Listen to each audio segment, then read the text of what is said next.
Hello everyone, সকলকে জানাই সরস্বতী পুজোর অনেক অনেক শুভেচ্ছা ও ভালোবাসা। আর আমার সকল ইউটিউব ফ্যামিলি মেম্বারদের জানাই হ্যাপি ভ্যালেন্টাইন্স ডে। তো আমাদের পাড়াতে ফিতে কাটতে এসেছিল পূর্ব মেদিনীপুর জেলার প্রাক্তন অধ্যায়ক শ্রী সিরাজ খান। তো এখান থেকে আজকের মিনি ব্লগটা শুরু করছি।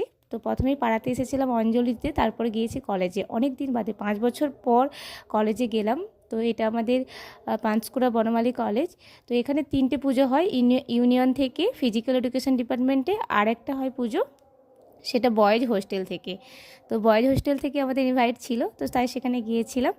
ওখানে খিচুড়ি প্রসাদ আর ভীষণই এনজয় করেছি আজকের দিনটা। তোমরাও অবশ্য কমেন্ট করে জানিও তোমরা কোথায় পুজোতে গিয়েছিলে, কলেজ না স্কুল, যে যেখান থেকে দেখছো অবশ্যই রিপ্লাই দিয়ে কমেন্টস করো। তো আজকের লুকটা আমার ছিল একদমই সিম্পল। তো দেখে নাও, জাস্ট এই লুকেই আমি গিয়েছিলাম, জাস্ট সিম্পলভাবে। তো মিনি ব্লগটা কেমন লাগলো অবশ্যই কমেন্ট